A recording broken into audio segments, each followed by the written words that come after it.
I grew up in southwest Saskatchewan and moved on to my aunt's farm in 2019 to live in the other house that's on their property. The house is fairly old, but I loved it. It wasn't long after I moved in, though, that I started to feel uneasy in the house alone.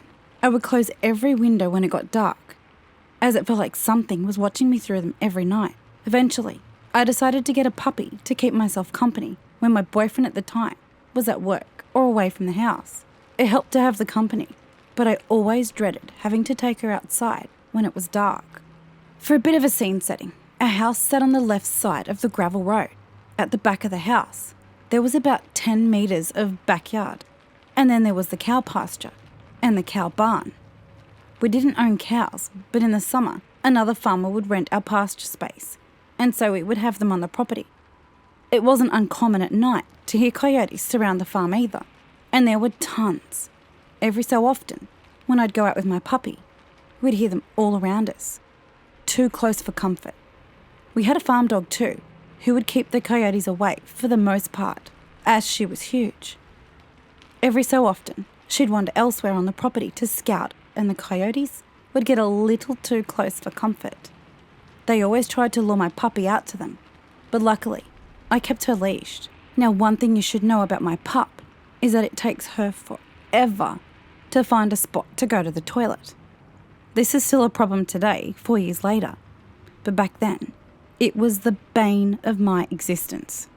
She would pace for at least 5 minutes, and that was only after finding a suitable spot. Sometimes, we would be out there for damn near half an hour, just so she could go, and not go in the house. Another problem of hers. I mean, huskies, am I right? On this particular night, it was raining pretty heavily. I was not happy to be out there, and she had decided that she wasn't going to go until she found her perfect spot. We had already been out there for 15 minutes, and at this point, she was also getting frustrated with the rain and wanted to go inside. But I wanted her to go before we went in, since we'd already been out there for so long. So, as any puppy mum would do, I started getting a little frustrated and would repeat, go to the toilet, every time she'd get distracted from her objective. It was dark, I was cold and annoyed, and to make matters worse, the cows behind us were fussing fairly loudly. This was out of the ordinary for them. They were usually quiet and sleeping at this time of night. I was also hearing what sounded like a strange bird whistling, but shook it off as probably being an owl. I tried to keep it off my mind as I kept shouting and pleading, go, through the rain to my small, white, fuzzy dog. I was facing away from the pasture, and suddenly, in my left ear, I heard it. Go.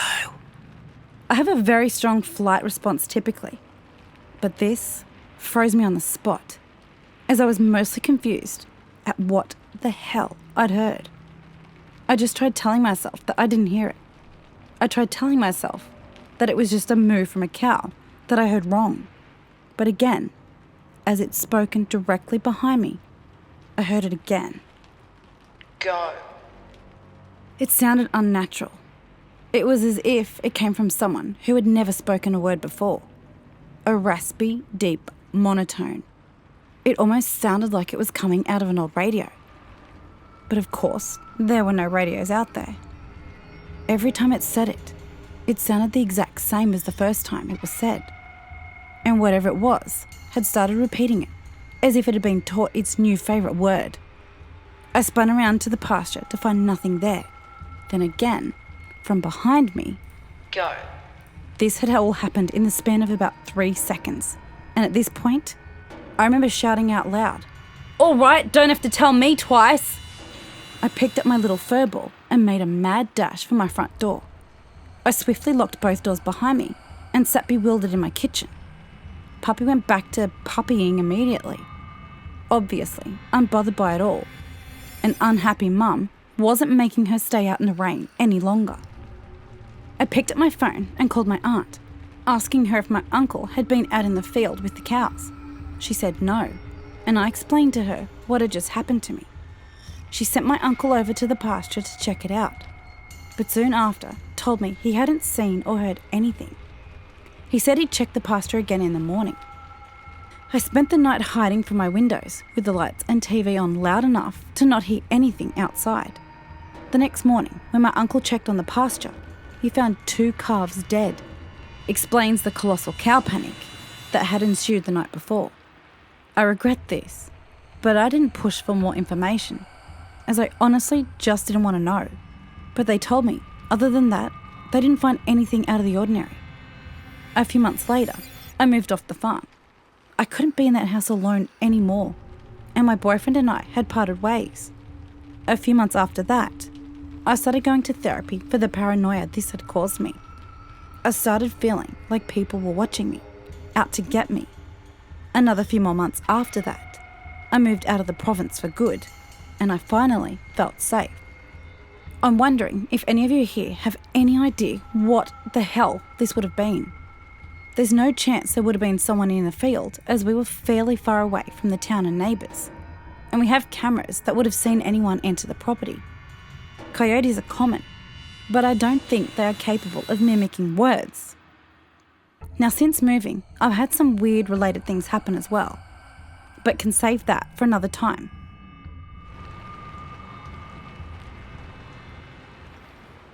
In the late 90s, I accompanied my mum to England so she could see where her grandparents had lived. I was basically just there to look after her because my dad didn't want to come and my mum has a hard time doing things for herself. Our agreement was that after spending a week in England, the second week we could spend in Ireland. But my mum is terrible at planning. We ended up spending a week sort of in limbo in Liverpool, waiting for the Irish Sea to calm down so we could cross on a ferry. It was September, probably the worst month to try crossing, and we never made it to Ireland. For 5 days, I had to try and find places for us to sleep at night because she also made no hotel reservations for our entire 2-week stay, and I was completely unaware of this until we were already in England. I picked out a hotel that seemed okay, and my mum paid to sleep in a different room because she has really bad restless leg syndrome and shakes violently at night. It keeps everybody up. In the middle of the night, I hear a man yelling in the hallway. Now, he had to have been very intoxicated. He was pounding on all the doors, all the way down the hall, and hitting the walls. Being the punk-ass kid I was, I made the mistake of acknowledging his rage by telling him to shut up. This really enraged him. He started beating on my door, screaming he was going to kill me. He tried the doorknob, but thank goodness those things had an automatic lock. I start looking around the room when I realise this room has no phones in it. Like I said, this was the 90s. I went to the window, but I was 3 floors up and the windows didn't open either, so I just stayed there, listening, as he did his best to break the door down while threatening what he was going to do to me once he'd opened the door. This went on for at least 20 minutes. Eventually, I finally fell asleep. When I'd woken up the next day, I saw how much damage he'd actually done. He smashed in my door with a fire extinguisher that he'd pulled off the wall. There was dents and marks all down the hall where he had dragged it violently from end to end. The worst part was, my mum, down the hall, never said anything. When I told the clerk as we were checking out, he looked at me like I was crazy and making it up. I told him to just go and look. Later, I asked my mum about it and she said, "Oh yes, I thought I heard you screaming. Was that you crying for help?" Something just triggered this memory that I had completely forgotten about. So when I was about 12 years old, my mum was working later than usual, and because of that, I ended up being home alone. It was late summer, so 7:30 p.m. was dusk, but not fully dark.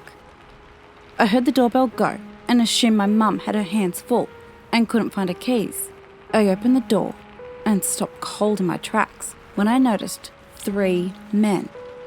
They said they were from some kind of energy company and asked if my parents were home. I lied and said my mum was upstairs in the bath and closed the door. I quickly sped down the hall and went into the living room, where I dropped to the floor in a panic and crawled to the window to look. I could hear them laughing. They knocked a few more times.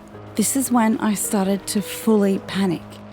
They even opened the letterbox for some reason a couple of times. Finally, I heard the sounds of them getting quieter, so I peeked when I thought it was safe, and they were leaving. They never went to another house in the neighbourhood, and I have this awful feeling, knowing they didn't knock on any other houses after mine.